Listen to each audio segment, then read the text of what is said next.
잠언 28장 19절에서 28절입니다. 자기의 토지를 경작하는 자는 먹을 것이 많으려니와 방탕을 따르는 자는 궁핍함이 많으리라. 충성된 자는 복이 많아도 속히 부하고자 하는 자는 형벌을 면하지 못하리라. 사람의 낯을 보아주는 것이 좋지 못하고 한 조각 떡으로 말미암아 사람이 범법하는 것도 그러하니라. 악한 눈이 있는 자는 재물을 얻기에만 급하고 빈궁이 자기에게로 임할 줄은 알지 못하느니라. 사람을 경책하는 자는 혀로 아첨하는 자보다 나중에 더욱 사랑을 받느니라. 부모의 물건을 도둑질하고서도 죄가 아니라 하는 자는 멸망받게 하는 자와 동류니라. 욕심이 많은 자는 다툼을 일으키나 여호와를 의지하는 자는 풍족하게 되느니라. 자기의 마음을 믿는 자는 미련한 자요 지혜롭게 행하는 자는 구원을 얻을 자니라. 가난한 자를 구제하는 자는 궁핍하지 아니하려니와 못 본 채 하는 자에게는 저주가 크리라. 악인이 일어나면 사람이 숨고 그가 멸망하면 의인이 많아지느니라. 아멘. 자기의 토지를 경작하는 자는 먹을 것이 많으려니와 방탕을 따르는 자는 궁핍함이 많으리라고 말씀하십니다. 저희 부모님은 농부셨는데 저는 어릴 때는 어머니 아버지가 농부이신 것이 좀 부끄러웠거든요. 나중에 철이 들고 나니까 이 세상에서 제일 좋은 직업이 농사더라고요. 사람들의 먹을 것을 제공하는 의미 있는 일이기도 하거니와 그 방법이 땅은 정직해요.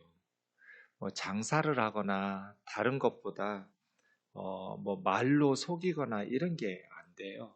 그냥 땅은 뿌린 만큼 땀을 쏟은 만큼 정직하게 그 열매를 주거든요. 네. 자기 토지를 경작하는 자, 토지를 경작하는 것은 뿌린 만큼 거둬요. 그래서 성실하고 부지런하고 정직하게 땀 흘린 만큼이죠. 그렇게 성실하고 부지런하게 하나님의 만드신 창조의 질서대로 하나님의 말씀의 원칙대로 정직하게 성실하게 땀 흘려 일하는 사람은 먹을 것이 풍족해지죠. 하지만 방탕을 따르는 사람은 궁핍하게 되겠죠. 땀 흘려 일해야 될 때 성실하게 일하지 않고 늘 허랑방탕하게 살아가는 사람, 또 헛된 꿈을 꾸며 일확천금을 도모하며 이런 사람들도 궁핍하게 될 거라고 말합니다. 그런데 성실하게 땀 흘려서 토지를 경작하면서 사는 것이 예나 지금이나 사람들에게는 별로 매력적인 직업은 아닌 것 같습니다. 오히려 그보다는 일확천금을 얻을 수 있는 큰 돈을 큰 수고 없이 버는 길들이 더 많은 사람들을 유혹하는 길일 것 같습니다. 그래서 요즘 청년들은 열심히 일하기보다는 비트코인이나 이러한 것들에 빠져들어서 지금 감당이 안 될 만큼 심각한 위기에 처한 것도 같습니다. 자기 토지를 경작해라. 미련한 것 같지만 성실히 땀 흘려서 실력을 기르고 정직하고 성실하게 살아가면 먹을 것이 풍족해질 것이라는 거죠. 충성된 자는 복이 많아도 속히 부하고자 하는 자는 형벌을 면하지 못하리라. 네, 충성되다라는 것은 성실하고 정직하게 서서히 재물을 쌓아가면서 사는 사람들이죠. 반대로 속히 부자가 되고자 하는 사람들은 거짓과 사기와 어떤 불로소득과 이런 유혹에 넘어가기가 쉽잖아요. 빨리 부자가 되고자 하는 사람들. 그래서 오히려 그런 사람들도 있죠, 세상에는. 그런 속히 부자가 되고자 했는데 성공한 사람들. 사실은 그런 사람들만 눈에 보이니까 대부분 그렇게 될 수 있을 것 같은 착각을 일으키지만 속히 부하고자 하는 자들은 대부분 망하잖아요. 인생을 망가뜨린단 말이에요. 그래서 속히 부하고자 하는 자들은 거짓말에 속기도 쉽고 사기에 넘어가기도 쉽고 유혹에 넘어가기가 쉬워서 형벌을 면하지 못하리라.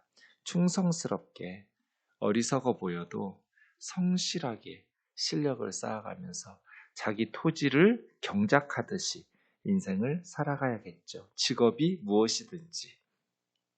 사람의 낯을 보아주는 것이 좋지 못하고 한 조각 떡으로 말미암아 사람 범법하는 것도 그러하니라. 재판할 때는 특히 그렇겠죠. 그러나 재판할 때뿐 아니라 일상생활에서도 사람의 낯을 보아주는 것은 옳지 못하죠. 한 조각 떡, 뇌물이겠죠.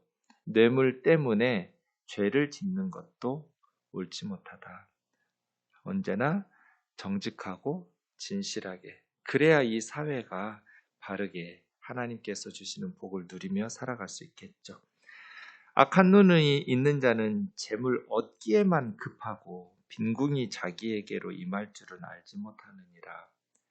22장 9절에는 선한 눈을 가진 자라는 말씀이 나오는데 여기는 반대죠. 악한 눈이 있는 자. 눈이 악하다라는 것은 어떨까요? 시력이 나쁘다라는 의미라기보다는 무엇을 봤어요. 그런데 무엇을 보고도 눈이 악해진 거잖아요. 그것은 재물을 얻기에만 급한 것, 사회의 정의나 약자를 보호하는 것이나 이런 데는 관심이 없어요. 자기 재물을 모으고 얻는 데에만 급한 눈이 악한 눈이에요. 불쌍한 사람을 보았는데 자기에게 불이익과 손해가 날 것 같으면 외면하는 거죠. 악한 눈이에요. 세상에 불의로 말미암아서 망가지고 있는데 공동체가 무너지고 있는데 자기 재물을 얻기에만 급하기 때문에 사회 정의도 불쌍한 사람들도 외면하면서 살아가는 그런 사람들이 악한 눈이에요. 구두쇠, 수전노 이런 사람들이겠죠. 빈궁이 자기에게로 임할 줄은 알지 못하느니라. 자신이 미래가 비참해지는 것은 깨닫지 못하는 것. 사회 정의에 대해서 눈 감으면 그 공동체의 미래가 무너지면 그 사람은 어떻게 되겠어요? 본인도 빈궁이 임하겠죠. 또 약자들을 불쌍한 사람들을 보호하고 돕는 일에 외면하고 그러한 것들을 무시하면 자기도 어려움에 처할 때 또 다른 사람들이 더불어 함께 철을 날카롭게 한다고 그랬잖아요. 그렇게 행복하도록 성공하면서 더불어 성장해야 되는데 다른 사람들이 다 무너져요. 그러면 내가 어떻게 부유하게 풍족하게 살 수 있겠어요? 빈궁이 다가오는 것을 알지 못하느니라. 23절입니다. 사람을 경책하는 자는 혀로 아첨하는 자보다 나중에 더욱 사랑을 받느니라. 처음에는 솔직하게 책망과 꾸중을 하니까 미움을 받을 수 있어요. 그런데 나중에 그 사람의 진심을 알게 되면 책망받은 사람이 그 사람을 고마워하면서 사랑하게 되겠죠. 사람을 경책하는 자는 반대로 혀로 아첨하는 자는 처음에는 상대방의 기분을 좋게 비위를 맞추죠. 그렇게 위선과 거짓말로 속과 겉이 다르게 그렇게 아부를 해서 자기 이익을 도모하는 거잖아요. 그런데 나중에는 진짜 위험한 사람이었어. 나쁜 사람이야. 이기적으로 자기 살겠다고 아부했던 그렇게 사람을 경책하는 자는 혀로 아첨하는 자보다 나중에는 더욱 사랑을 받느니라는 거죠. 부모의 물건을 도둑질하고서도 죄가 아니라고 하는 자는 멸망받게 하는 자의 동료니라. 부모의 물건을 도둑질한다라는 것은 예컨대 부모가 나이가 들어서 이제 유산 같은 것, 나이가 들으면 부모는 약해지죠. 그럴 때 부모의 유산과 재산을 미리 빼앗으면서도 우리 엄마 아빠 거니까 나는 죄가 아니야 라고 말하는 자식들이에요. 부모의 물건을 도둑질하듯이 강도질하듯이 그렇게 강탈하고도 죄가 아니라고 하는 자는 멸망받게 하는 자의 친구다. 집을 망하게 하거나 나라를 망하게 하는 최악의 범죄자죠. 공동체를 멸망으로 이끄는 매국노죠. 그런 매국노들과 동료인이라는 거예요. 부모님의 것인 부모님의 것이죠. 왜 자식의 것이에요? 부모님이 이제 유산을 물려주거나 돌아가실 때가 돼서 그러할 때 재산을 나눠주거나 하면 모르겠지만 대개 부모님들이 노년에 건강이 약해지기 때문에 요즘은 병원도 다녀야 되고 또 여러 가지 노년에는 또 소득이 없잖아요. 일을 하실 수 없으니까 돈이 필요한데 자식들이 그거를 계속해서 죽는 소리를 해가면서 부모님의 노년의 생활에 필요한 그러한 노후 자금들을 빼앗아가는 거예요. 사실은 뭐 자기 사업이 잘 되면 갚을 마음도 있는지는 모르겠지만 있겠죠. 그런데 사실은 사람이 거짓말한다기보다는 돈이 거짓말한다고 하잖아요. 꼭 엄마한테 빌린 거, 아빠에게 빌린 거 갚으려고 했지만 못 갚게 되는 경우 대부분이더라고요. 그래서 나이 든 부모의 노후 자금을 자식들이 빼앗고 도둑질하듯이 강탈하듯이 이걸 꼭 칼 들고 이런다기보다는 부모님에게 죽는 소리 해가면서 마치 자기가 죽을 것처럼 그렇게 말해가지고 부모의 재산과 유산을 가져가면서 죄가 아니다라고 말하지 말라는 거예요. 욕심이 많은 자는 다툼을 일으키나 내 부도 명예도 재물도 권력도 계속해서 욕심을 부리면 다툼이 나올 수밖에 없죠. 그래서 반드시 절제라는 성령의 열매가 필요해요. 절제하는 마음. 어려서부터 마음을 잘 여호와를 의지하는 자는 풍족하게 되느니라.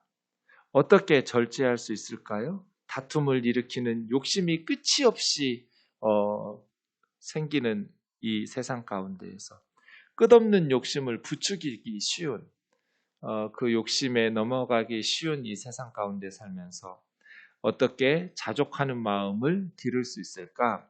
하나님을 의지하는 거죠. 하나님께서 내 삶을 지켜주실 거야. 하나님께서 내가 이웃과 더불어 정직하게 또 더불어 행복하게 살려고 말씀에 순종하면서 살아가게 되면 하나님께서 내 삶을 책임지실 거야.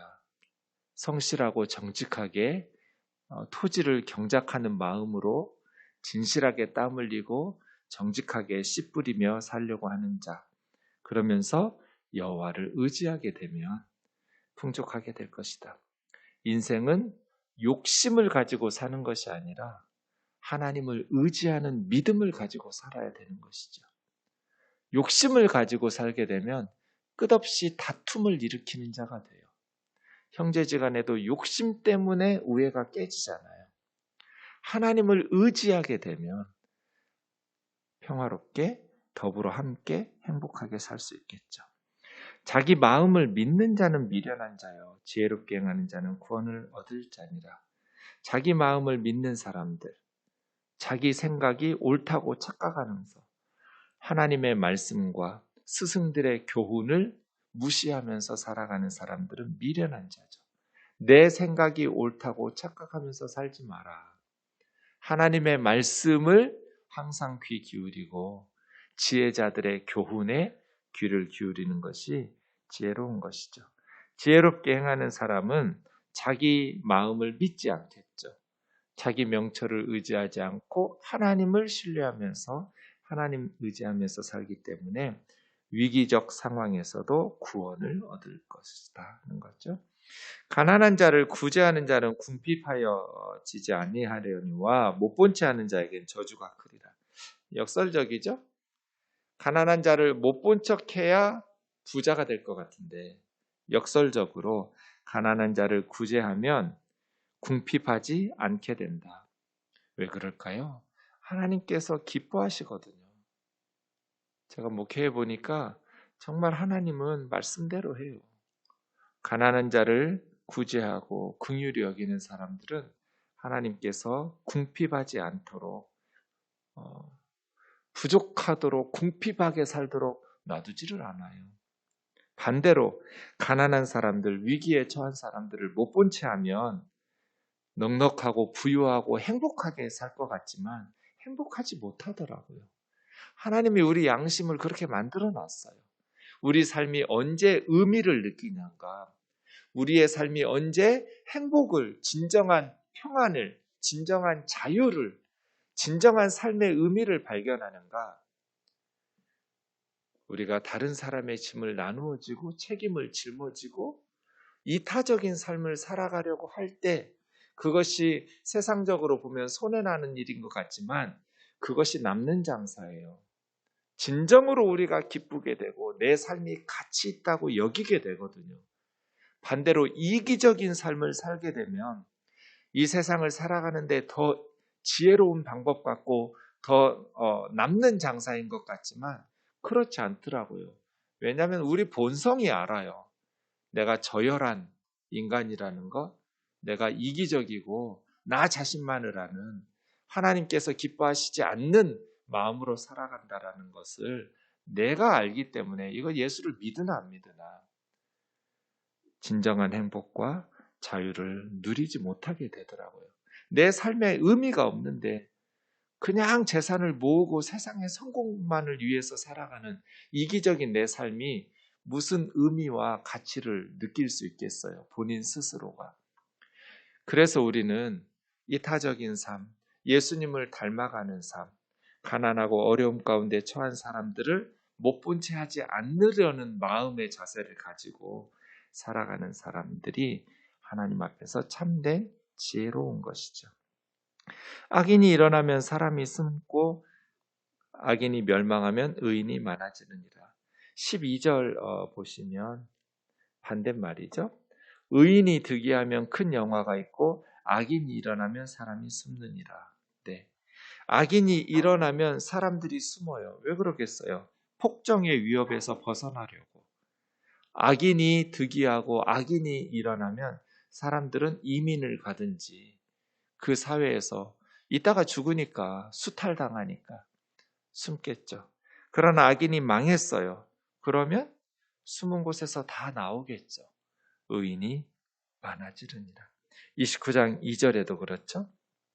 의인이 많아지면 백성이 즐거워하고 악인이 권세를 잡으면 백성이 탄식하느니라.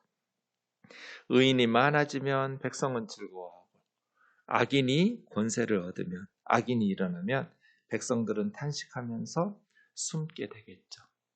그래서 리더가 정말 중요하다. 28장, 29장 특히 많은 말씀들을 솔로몬의 신하들이 편집한 내용들에 이런 부분들이 많은데요. 그 공동체가 행복해야 그러려면 정의로워야죠. 규칙들을 지켜야 정의로운 규칙들 많은 사람들이 동의할 수 있는 바른 규칙이야. 룰이 공정해. 라고 인정하면서 기꺼이 따를 수 있는 그러한 정의로운 법과 제도를 만들어서 백성들을 정직하고 진실하게 살아갈 때 자기 분야에서 성공할 수 있는 그러한 공의로운 사회를 만드는 리더가 있을 때 그 공동체는 질서와 공의 가운데에서 행복하고 의로운 열매들을 풍성히 맺히는 그런 공동체가 되겠죠. 인생은 어려서부터 그런 게임에 우리가 뛰어들게 되잖아요. 공정한 룰이 공의로운 법과 제도가 정착되고 그 안에서 성실하게 게임에 임하고 또 다른 사람들과 때로는 경쟁하고 때로는 협력하면서 더불어 함께 성장하고 자라나고 또 뒤처지고 어려움 가운데 있는 사람들을 돕고 그들을 위해서 긍휼을 베풀고 이러한 사회와 공동체가 될 때 백성들이 즐거워하고 행복하고 평안을 누리면서 사는 나라가 되겠죠. 리더의 역할들은 너무나 중요하죠.